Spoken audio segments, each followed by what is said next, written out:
नाजरीन ग्रामी, खुदाई का दावा करने वाला और अपनी अलग जन्नत बनाने वाला शद्दाद, जिसने 12 साल में जन्नत तैयार की, और जब वो अपनी जन्नत में दाखिल होने लगा तो इजराइल अलैहिस्सलाम ने उसकी रूह कैसे कब्ज की। आज का ये वाक़या तज़किरतुल अंबिया किताब से लिया गया है। किस्सा कहानी समझी जाने वाली इस जन्नत के खंडरात आज दरियाफ्त हो चुके हैं। लिहाजा खातिनों हजरात, इस वीडियो में आपको बताएंगे शद्दाद और उसकी जन्नत का क्या अंजाम हुआ, और साथ ही ये भी बताएंगे कि वो कौन शख्स है जो शद्दाद की बनाई हुई जन्नत को देखेगा। ये जन्नत कहाँ है, कैसी है। खातिनों हजरात, इस बदबख्त शद्दाद का मुकम्मल वाक़या सुनकर आपकी आंखों में आंसू उतर आएंगे, क्योंकि शद्दाद की कसम पुरसी और बेचारगी पर मलकुल मौत को भी 2 मरतबा तरस आया। कुरान पाक में भी शद्दाद की इस जन्नत का जिक्र है, बल्कि नबी करीम सल्लल्लाहु अलैहि वसल्लम ने भी पेशगोई की थी कि मेरी उम्मत का एक शख्स अपने ऊंट की तलाश में उस शहर तक पहुंचेगा। नाज़रीन ग्रामी, कौमियात से सिर्फ 2 बादशाह बहुत जाहो जलाल वाले हुए। वो दोनों भाई थे। उन्हीं में एक का नाम शदीद था जो बड़ा था, और दूसरे का नाम शद्दाद था जो उसके बाद तख्त नशीन हुआ। ये दोनों वसी इलाके पर काबिज हो गए और बेशुमार लश्कर व खजाने उन्होंने जमा कर लिए थे। बल्कि मर्दों में शद्दाद ही वो वाहिद शख्स था जिसने जमीनी जन्नत बनाई, और उसने अपनी उस जन्नत का नाम इरम रखा। शद्दाद ने जन्नत बनाने का आइडिया हजरत हूद अलैहिस्सलाम से लिया। हजरत हूद अलैहिस्सलाम ने जब अल्लाह पाक की इबादत का पैगाम शद्दाद को पहुंचाया तो शद्दाद ने ये अल्फाज कहे कि मेरे पास दौलत भी है, इज्जत भी है, शोहरत भी है, खुदा की इबादत करके मैं क्या करूंगा। शद्दाद ने अपने भाई शदीद के बाद सल्तनत की रौनक और कमाल को उरूज तक पहुंचाया। दुनिया के कई बादशाह उसके बाज गुजार थे। उस दौर में किसी बादशाह में इतनी जुर्रत और ताकत नहीं थी कि उसका मुकाबला कर सके। इस तसल्लुत और गलबा ने उसको इतना मगरूर और मुतकब्बर कर दिया कि उसने खुदाई का दावा कर दिया। उस वक्त के उलमाए कराम जो साबिका अंबिया के उलूम के वारिस थे, उसे बहुत समझाया और उसे अल्लाह के अजाब से डराया। वो कहने लगा जो हुकूमत और दौलत और इज्जत उसको अब हासिल है, इससे ज्यादा अल्लाह की इबादत करने से क्या होगा।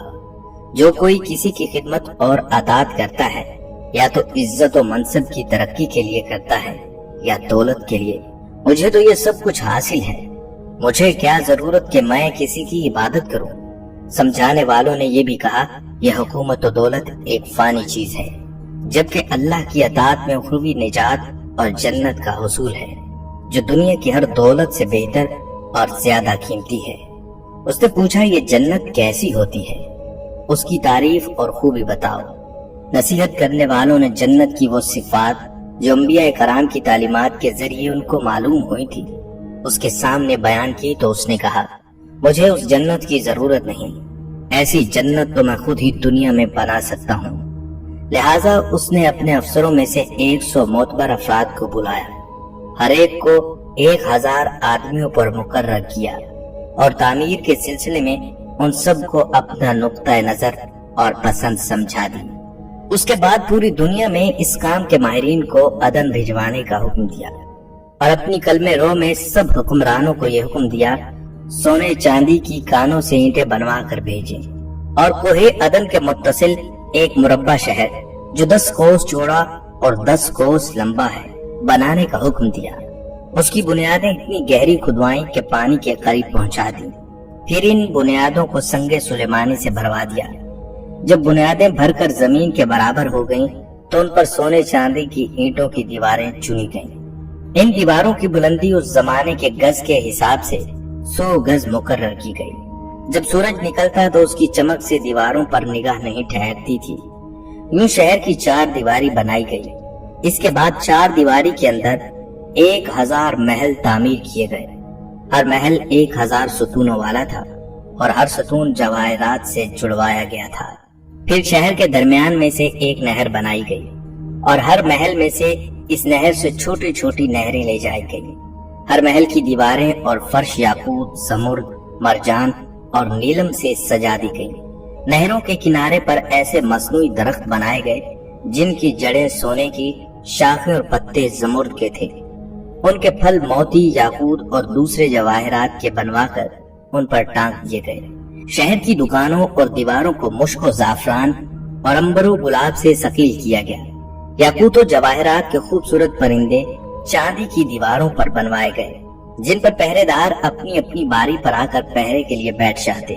جب تعمیر مکمل ہو گئی تو حکم دیا کہ سارے شہر میں ریشم کے قالین بچھا دیے جائیں۔ پھر نہروں میں سے کسی کے اندر میٹھا پانی، کسی میں شراب، کسی میں دودھ اور کسی میں شہد و شربت جاری کر دیا گیا، اور ہر پیشہ و ہنر والے کو حکم ہوا کہ اپنے کاموں میں مشغول ہو جائیں، اور یہ کہ وہ شہر کے تمام باسیوں کے لیے ہر وقت ہر قسم کے پھل اور میوے پہنچا دیا کریں۔ جب یہ شہر اس سجاوٹ کے ساتھ تیار ہو گیا تو تمام امراء کو یہ حکم ہوا کہ شہر میں آباد ہو جائیں۔ پھر شداد خود اپنے لاؤ لشکر کے ہمراہ انتہائی تکبر اور غرور کے ساتھ اس شہر کی طرف روانہ ہوا۔ بعض علماء و مصلحین کو بھی ساتھ لیا اور راستے بھر ان سے ٹھٹھا اور تمسخر کرتے ہوئے ان سے کہتا رہا، ایسی جنت کے لیے تم مجھے کسی اور کے آگے جھکنے اور ذلیل ہونے کا کہہ رہے تھے۔ میری قدرت اور دولت تم نے دیکھ لی۔ جب قریب پہنچا تو تمام شہر والے اس کے استقبال کے لیے شہر کے دروازے کے باہر آ گئے اور اس پر جواہر نچھاور کرنے لگے۔ اسی ناز و ادا سے چلتے ہوئے جب شہر کے دروازے پر پہنچا تو روایت ہے کہ ابھی اس نے گھوڑے کی رکاب سے ایک پاؤں نکال کر دروازے کی چوکھٹ پر رکھا ہی تھا کہ اس نے وہاں پہلے ایک اجنبی شخص کو کھڑے ہوئے دیکھا۔ پوچھا، تو کون ہے؟ اس نے کہا، میں ملک الموت ہوں۔ پوچھا، کیوں آئے ہو؟ اس نے کہا، تیری جان لینے۔ شداد نے کہا، مجھے اتنی مہلت تو دے کہ میں اپنی بنائی ہوئی جنت کو دیکھ لوں۔ جواب ملا، مجھ کو حکم نہیں۔ کہا، چلو اس قدر ہی فرصت دے دو کہ گھوڑے پر سے اتر جاؤں۔ جواب ملا، اس کی بھی اجازت نہیں۔ چنانچہ ابھی شداد کا ایک پاؤں رکاب میں اور دوسرا چوکھٹ پر ہی تھا کہ ملک الموت نے اس کی روح قبض کر لی، اور پھر حضرت جبرائیل علیہ السلام نے اتنی زور سے چیخ ماری کہ وہ تمام شہر اپنی سجاوٹوں کے ساتھ زمین بوس ہو گیا اور اس کا نام و نشان تک نہ رہا۔ قرآن پاک کی سورہ فجر میں اس کا ذکر اس طرح ہوا ہے کہ وہ جو ارم تھے بڑے ستونوں والے، اور شہروں سے اس کی مانند کوئی شہر شاندار نہ تھا۔ اس کے لشکر کے ہلاک ہو جانے کے بعد وہ شہر بھی لوگوں کی نگاہ سے اوجھل کر دیا گیا، مگر کبھی کبھی رات کے وقت عدن اور اس کے ارد گرد کے لوگوں کو اس کی کچھ روشنی اور جھلک نظر آ جاتی ہے۔ یہ روشنی اس شہر کی دیواروں کی ہے۔ حضرت عبداللہ بن قلابہ جو صحابی ہیں اتفاق سے ادھر کو چلے گئے۔ اچانک آپ کا ایک اونٹ بھاگ گیا۔ آپ اس کو تلاش کرتے کرتے اس شہر کے پاس پہنچ گئے۔ جب اس کے میناروں اور دیواروں پر نظر پڑی تو آپ بے ہوش ہو کر گر پڑے۔ جب ہوش آیا تو سوچنے لگے کہ اس شہر کی صورتحال تو ویسی ہی ہے جیسی نبی کریم صلی اللہ علیہ وآلہ وسلم نے ہم سے شداد کی جنت کے بارے میں بیان فرمائی تھی۔ یہ میں خواب دیکھ رہا ہوں یا اس کا کسی حقیقت سے کوئی تعلق ہے؟ اسی کیفیت میں اٹھ کر وہ شہر کے اندر داخل ہوئے۔ اس کے اندر نہریں اور درخت بھی جنت کی طرح کے تھے، لیکن وہاں کوئی انسان نہیں تھا۔ آپ رضی اللہ تعالیٰ عنہ نے وہاں پڑے ہوئے کچھ جواہرات اٹھائے اور واپس چل دیے۔